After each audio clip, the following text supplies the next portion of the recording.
All right, we're looking at your article, and it's titled "Get Yourself Out There." And Yep. I told you this before. I really liked it because one thing it did is it made me go play an open mic night the week that I read it. Which was really cool. I was like, oh hey, this It has impact. already, yeah, it had an impact. So I was like, that's cool. And it Um, actually had an impact on me just writing it. I was like, really? oh yeah, that is true.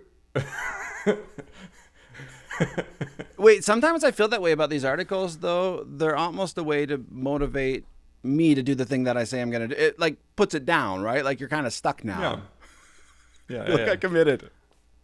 Yeah, well, Um, you've kind of given it life in a sense when you've made it real. It's not just a thought swirling around with all the other thoughts in your head. It's like, oh, now yep. it's actually there in reality, and I can't really argue with it.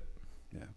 So it made me do two things though at the open mic night. It made me sing a Lamech song, which I have not been doing at all, and it was terrible. It was really bad. I did terrible. I'd buy that. I'd buy that. Was it colors? Did you? No, I did a higher ground, I know. and I just wanted to reference colors because oh, we cut that one. We cut. no, that hurts because yeah, I was thinking reprise. No, but the cool thing is, I sucked. I wasn't good. I only gave myself like an hour and a half to prep on it, which the day before, day of, right, and not enough. And Yeah. and then after I sang it, my voice cracked, all these terrible things that you don't want. Like my rhythm fell apart on the vocal part that you usually sing and I don't. Oh yeah, yeah. The in the cloud, and you never Yeah. know. You come Rhythm fell down. apart. Then I launched into that chorus shitty. The point is though, I went back the second week, so this was just this past Tuesday. I did the same song again with only half hour of practice, and I would give myself a B plus. Oh, nice. So, but it was that mentality of like, it's not about being perfect. I mean, this goes for everything that I do. It's not about being perfect on this. It's about working on it over and over again, and you will get Mm-hmm. there. So, it depends how you want to rate yourself. So I gave myself the first time a rating of A plus because I fucking did it. C on the singing, if not a D. But yeah. So, like I said, I think it's very easy, and you even say in the article, to become a bedroom player. Oh yeah. There's no. I mean, there's no risk. There's no stress. There's no anxiety. There's no tension. There's no fear. You get to sit in your room and be like,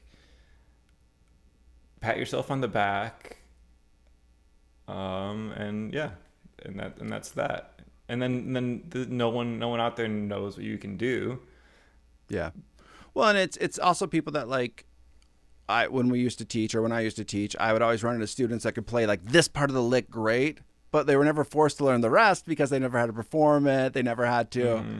challenge themselves in that way. They learned the lick Right. that they wanted to. Um, Now, and I, that's I do want to put it out there though that like if being just a hobby bedroom musician is what you want to do, like that's cool. There's nothing wrong with that. This is more about if you want to get yourself, gigging and yep. playing with people Well, out there. in a more like a paying environment. Yeah. Yeah. Well, and I think that's what I liked about you breaking it down. Do you want to be a pro player or do you want to be an amateur? Even in that Mm-hmm. context of playing out, because I think there's a lot of, like you said, hobbyists that want to play with other people, but don't necessarily want to put all the work in.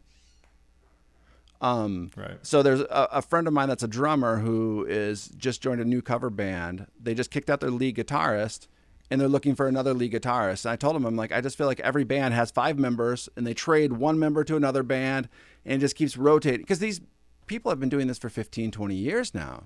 Mm.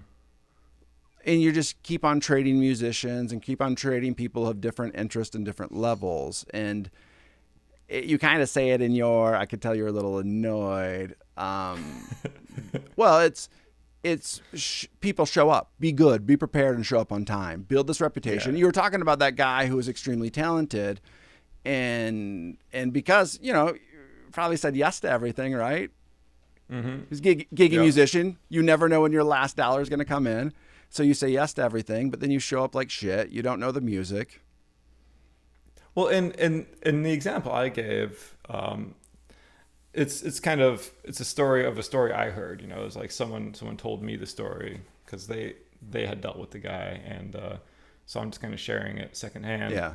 But the way he framed it was I mean, the guy was I wrote, like, he was virtuoso level, phenomenal, could play anything, any genre, style, level. Like there's nothing beyond him on his instruments, and he even had like a wide variety of instruments he was at least competent with, you know. So he was just a really versatile player, but he just, like, he would be late. He wouldn't show up at all. He would never be prepared. I mean, he could play anything, but he wouldn't be prepared for the session, and so it would just eat into their time. And yeah, he just had like a really egotistical, arrogant attitude, and that was an attitude problem. It was hard to work with, and so eventually it was not worth it. You know, he may be a phenomenal player, but not your personality plays a huge role, right? And like, do people want to work with you? You're a small business or a small group at that point, right? Yeah.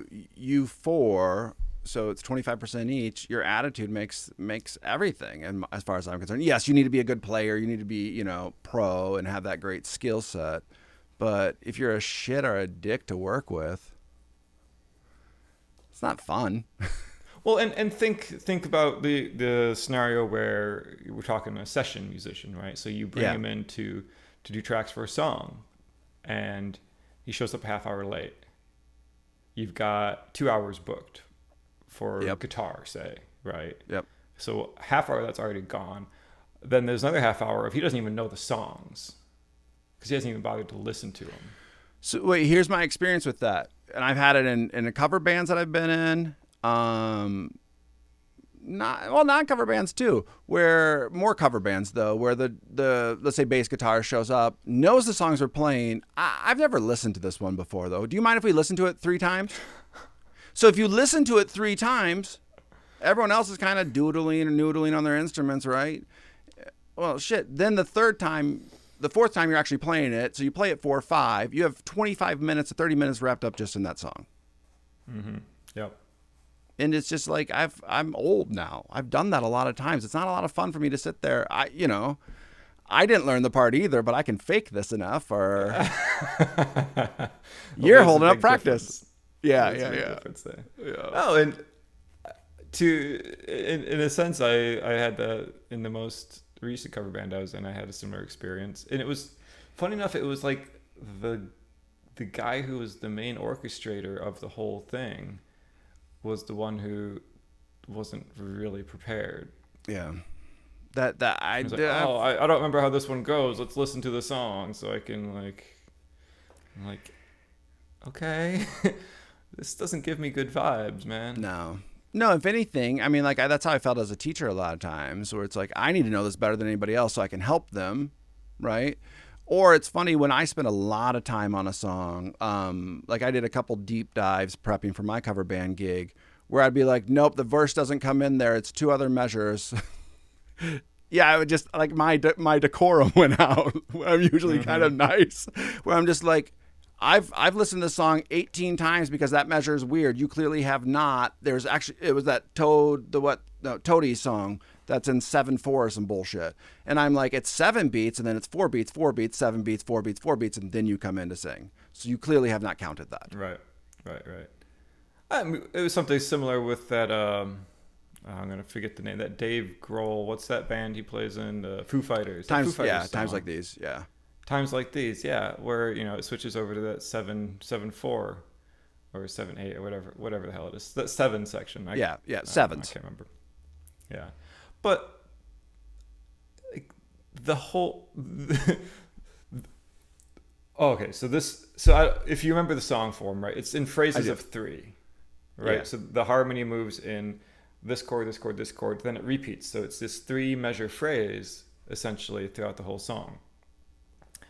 Which is itself a little bit strange. Usually we're used to 4 measure or 8 measure phrases, right? But they the I think it was the bass player, the drummer, or I think it was the bass player. Anyway, suggested like, oh, we usually cut this because there's that long interlude section in 7, right? We usually cut that down to just like just like, half the length. So it's like, I don't know, 4 measures or whatever he wanted to make it.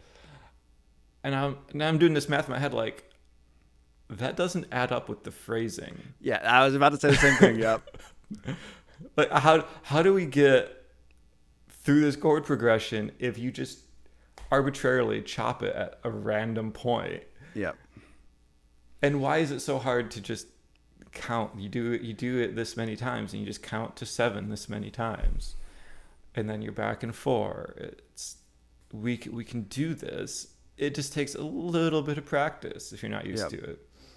Well, and a lot of it though is it's the skill set, which I don't have the skill set for that all the time. I know I need to put extra work in, which is also why I get crabby sometimes. When I know I didn't put the work in, I show up anyway. I did it this past week where I'm just like, I'm like, there's no point in having practice. I've not practiced anything. I will not practice until next week as well. Because I'm just like, I'm trying to be honest with my time. This is not a high enough priority for me right now. I know I'm not going to get to these songs. So I'll show up, but I'm going to be an asshole. And I don't need that, and you guys don't need that either. So let's wait 2 weeks. Right. No, that's how I handle. Totally valid. That's totally valid. Well, unless you have, here's the thing. If we had gigs on the book or on the booking gigs lined up, I'd be like, yeah, this becomes a higher priority. There aren't any. Mm-hmm. So as far as I'm concerned, there's 4 other things that are more important than this. Not that I don't enjoy doing it, not that it's not fun, but I need to practice more than I need to shoot videos and practice more than I need to sit there and practice for 2 hours on the material I don't know yet. Well, and the material that's not necessarily doesn't have a real purpose in your life yet. Like you said, there's not gigs lined up. So like, you just doing it to be an adult jam band on cover songs? No, you're not. Yeah, that's not your intent. So one of us needs to make a little money every once in a while. One of us only. We're loaded. You can guess which one. But going back to the dependability over skill, though, I think that's a great way of saying it. We've had this talk before about drummers, and I know this because I was just editing one of our videos, and we kind of go around these central themes, right? It's tough. It's like you find a drummer that you love, and you're like, well, I'm going to stick with you through thick or thin. But then you're like, man, if you could just do everything I want all the time, that'd be great too. Can I have both? And really, I just wrote another article about this and released it this week. But like, just if you're gonna be a drummer, just get the basics down really well, please. Yeah. Like, I get blast beats are fun. And crazy cool fills not played in time are fun. Yeah. But it's the groove, so play it in time. Play the groove well time. And do that. Start there. Forsake everything else. Like just keep a groove. It is very interesting though that those talks go in my mind around drummers and probably singers the most. I mean, like a bass player can sometimes just hide behind everything else sound wise. And sometimes lead guitarists can, sometimes it's just god awful. But it's like finding a good, maybe it's just the people that become singers. It's like, just be dependable. And I know singers are notorious for not being. And so are drummers. Oh, yeah. They're probably the worst. Singers are probably the most notorious so? For being flakes. Yeah. Wonder what that correlation is. I don't know. I remember though when we were in music school, the singers weren't considered real musicians. Oh, that's not good. But I think plenty. Go. Even like in the what is it like the Actors Guild, like singers are part of the Actors Guild, I think, instead of like the Musicians Union or whatever it was. Okay. Yeah. Some kind of separation, which I thought was funny. But a good singer is a phenomenal musician. There's no doubt about it. Like, that is a musical instrument. It is a musical skill.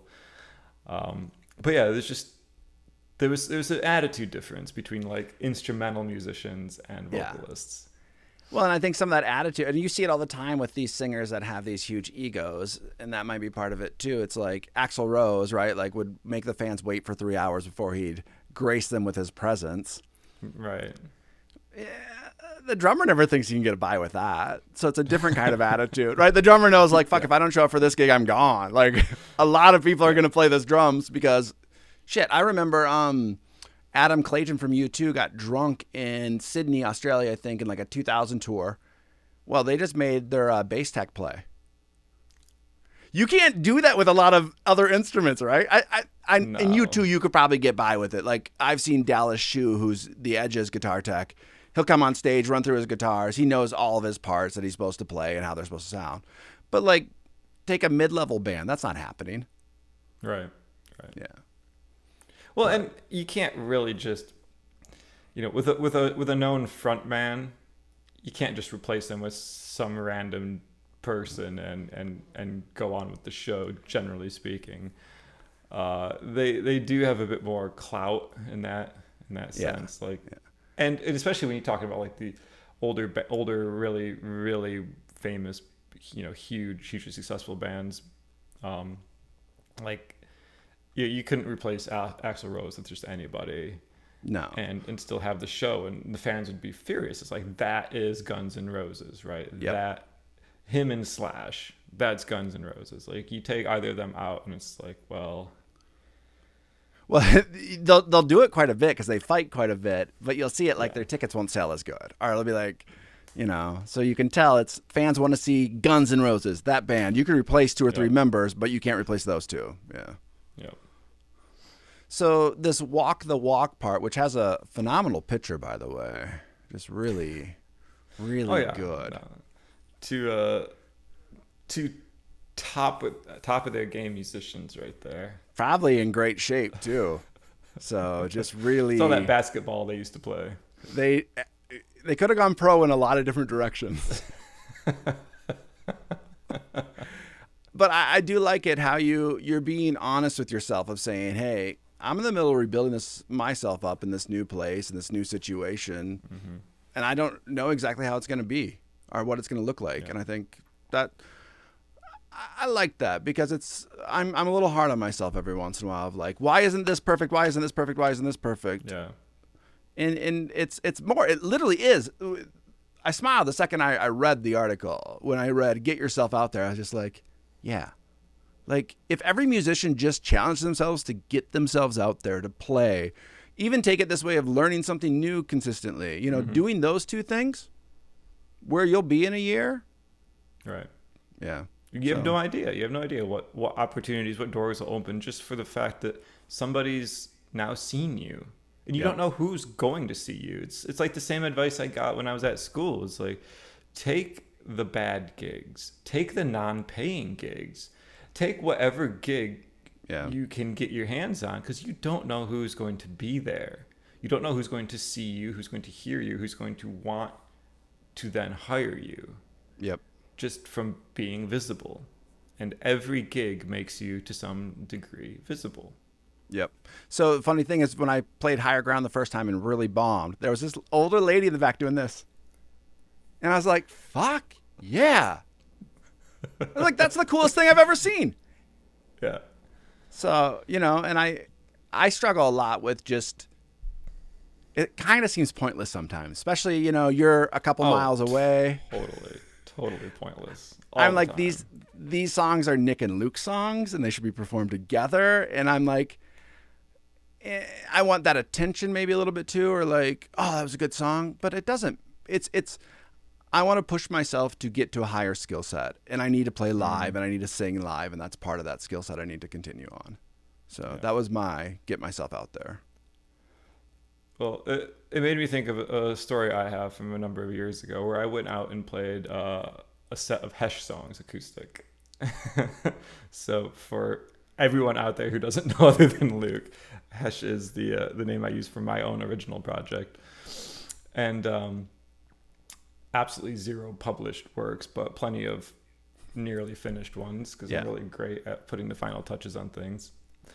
But so I did like this open mic, and it was like 5 songs, I think. So I did like 5 of my own songs, and And I prepped a bit for it, but not a ton. And I wasn't at that time quite the singer that I am now. So that'll tell you about where I was. But it was like people had fun. People like, I dare say I was the favorite act of the evening. I had a great response, and I ended up like being invited out with a community of like art, like musicians and artists that night. Invited to like house parties and stuff, and I took my friend along with me.